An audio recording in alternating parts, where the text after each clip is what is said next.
Eder. Mac. Pallister.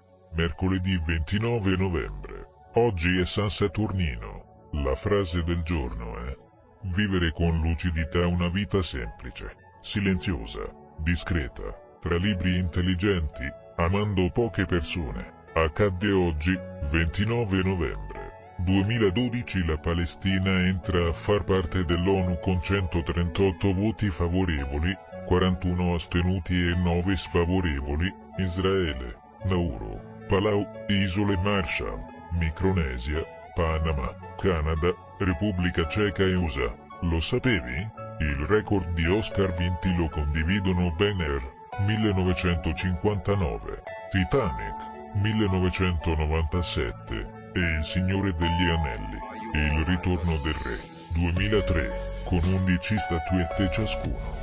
Ehi, non dimenticare di iscriverti a questo canale.